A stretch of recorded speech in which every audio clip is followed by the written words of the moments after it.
ತಪ್ಪು ಮಾಡಿಲ್ಲ ಅಂತ ಅವರೇ ಆಗಿ ಹೇಳ್ತಾರೆ. ಆರೋಪ ಆಗಿರೋದು ಅವ್ರ ಮೇಲೆ, ತನಿಖೆ ಆಗಬೇಕು, ತನಿಖೆ ಆದಮೇಲೆ ಆರೋಪ ಸಾಬೀತಾಗುತ್ತೆ.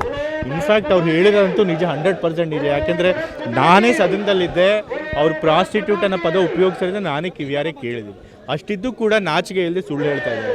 ಸುಳ್ಳು ಹೇಳಿ ಒಬ್ಬ ಮಹಿಳಾ ಮಂತ್ರಿ ಮೇಲೆ ಅಂಥ ಪದ ಪ್ರಯೋಗ ಮಾಡಿ, ಜೊತೆಗೆ ಹೇಳೇ ಇಲ್ಲ ಅಂತೇಳಿ ಸುಳ್ಳು ಹೇಳಿ ದೊಡ್ಡ ತಮ್ಮನ್ನು ತಾವೇ ಗ್ಲೋರಿಫೈ ಮಾಡ್ಕೋತಿದ್ದಾರೆ.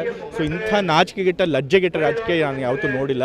ಸೊ ಹಾಗಾಗಿ BJP ಅವ್ರಿಗಷ್ಟು ಸಪೋರ್ಟ್ ಮಾಡ್ತಾರೆ ಅಂಥ ನಾಯಕರಿಗೆ ನಿಜವಾಗ್ಲೂ ಮಾನ ಮರ್ಯಾದೆ ಇದ್ದರೆ ಖಂಡಿತ ಅಂತ ಸಪೋರ್ಟ್ ಮಾಡೋದಿಲ್ಲ. ನಾನು ಹೇಳ್ತಿದ್ದೀನಲ್ಲ, ನಾನೇ ಕಿವಿಯಾರೆ ಕೇಳಿದ್ದೀನಿ. ಫ್ರಸ್ಟ್ರೇಟ್ ಅಂತಲ್ಲ, ಪ್ರಾಸ್ಟಿಟ್ಯೂಟ್ ಅನ್ನೋ ಪದನೇ ಉಪಯೋಗಿಸಿದ್ದಾರೆ. ಎಷ್ಟು ಬಾರಿ ಅಂತ ಎಣಿಸ್ಲಿಕ್ಕೆ ಹೋಗಲಿಲ್ಲ. ಯಾಕೆ ಅಂತಂತಂದರೆ ಅಲ್ಲಿ ಬೇರೆ ಗಲಾಟೆನೂ ನಡೀತಿತ್ತು. ಸೊ ನನಗಿಂತ 2 ಸೀಟ್ ಮುಂದೆ ಲಕ್ಷ್ಮೀ ಹೆಬ್ಬಾಳ್ಕರ್ ಅವ್ರು ಕೂತಿದ್ರು. ಸೊ ನಾನು ಸಹಜವಾಗಿ ಮುಂದೆ ಇರೋರನ್ನ ನೋಡಿದೆ. ಆಗ ಅವರಿಬ್ಬರು ಒಬ್ರಿಗೊಬ್ಬರು ಮಾತಿನ ಚಕಮಕಿ ನಡೀತಾ ಇತ್ತು. ಹೆಬ್ಬಾಳ್ಕರ್ ಅವರು ಅವ್ರಿಗೆ ಕೊಲೆಗಾರ ಅಂತ ಕರಿತಿದ್ರು. ಇವರು ಅವ್ರು ಪ್ರಾಸ್ಟಿಟ್ಯೂಟ್ ಅಂತ ಹೇಳಿ ಹಲವು ಬಾರಿ ಉಪಯೋಗಿಸಿದ್ರು ಆ ಪದನ. ನನಗೆ ನಂಬಕ್ಕಾಗಲ್ಲ, ಈ ರೀತಿ ಯಾರು ಸದನದಲ್ಲಿ ಸಾಧ್ಯನಾ? ಆ ರೀತಿ ಒಬ್ಬ ವಿಧಾನ ಪರಿಷತ್ ಸದಸ್ಯ, ಅದು ಒಬ್ಬ ಮಹಿಳಾ ಮಂತ್ರಿ ಮೇಲೆ ಅಂತ ಅಂದ್ಕೊಂಡು ನಾನು ನಂಬಕ್ಕಾಗಿಲ್ಲ. ಬಟ್ ಅವ್ರನ್ನೇ ಕೇಳೋಣ ಅಂತ ಅಂದ್ಬಿಟ್ಟು ಹೆಬ್ಬಾಳ್ಕರ್ ಹತ್ರ ನೋಡ್ತಿದ್ದೆ. ಅಷ್ಟರೊಳಗೆ ಅವರು ಕೂಡ ತಿರುಗಿ ಹಿಂದೆ ಬರ್ತಾ ಇದ್ರು.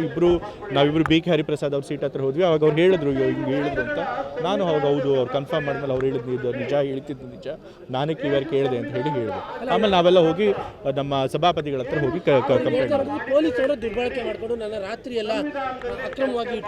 ಸುಮ್ಮನೆ ಒಂದು ಡ್ರಾಮಾ ಮಾಡ್ತಾ ಇದ್ದಾರೆ ಅಷ್ಟೇ. ಯಾರು ಪೊಲೀಸರು ಅವ್ರಿಗೆ ಯಾತಕ್ಕೆ ಒಬ್ಬ ವಿಧಾನ ಪರಿಷತ್ ಸದಸ್ಯರಿಗೆ ಕಿರುಕುಳ ಕೊಡೋದಕ್ಕೆ ಹೋಗ್ತಾರಾ?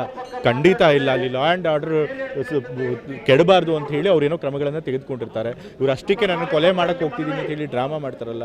ಯಾರಾದರೂ ಒಬ್ಬ ವಿಧಾನ ಪರಿಷತ್ತಿನ ಸದಸ್ಯನ ರಾಜ್ಯ ಪೊಲೀಸವರು ಕೊಲೆ ಮಾಡುವಂಥ ಮಟ್ಟಕ್ಕೆ ಕೇಳ್ತಾರ? ಅಂಥಷ್ಟು ಲಾ ಆ್ಯಂಡ್ ಆರ್ಡರ್ ಪರಿಸ್ಥಿತಿ ನಮ್ಮ ರಾಜ್ಯದಲ್ಲಿ ಬಿಗಡಾಯಿಸಿದೆಯಾ? ಇಲ್ಲ. ಪೊಲೀಸರು ಕೂಡ ಅವ್ರ ಕರ್ತವ್ಯ ಏನು ಅಂತ ಗೊತ್ತಿದೆ ಅವರಿಗೆ. ಅವರು ಸರಿಯಾಗಿ ಕಾನೂನು ಪ್ರಕಾರ ಏನು ಬೇಕೋ ಅದನ್ನು ಮಾಡಿದ್ದಾರೆ.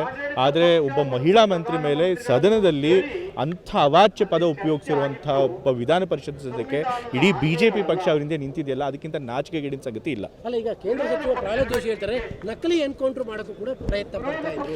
ನಾನು ಹೇಳಿದ್ನಲ್ಲ, ಎಲ್ಲ ಡ್ರಾಮಾ ಮಾಡ್ತಾರೆ, ಸಿಂಪತಿ ಗಿಟ್ಟಿಸ್ಕೊಳ್ಳೋಕೆ ಡ್ರಾಮಾ ಮಾಡ್ತಿದ್ದಾರೆ. BJP ಅವ್ರು ಈ ರಾಜಕೀಯ ಮಾಡ್ಕೊಂಡ್ರೆ ಬಂದಿರೋದು ಬರೀ ಸುಳ್ಳು ಮತ್ತೆ ಡ್ರಾಮಾ ಮಾಡ್ಕೊಂಡು ಬಂದರೆ ಈಗಲೂ ಅದನ್ನೇ ಮಾಡ್ತಾ ಇದ್ದಾರೆ.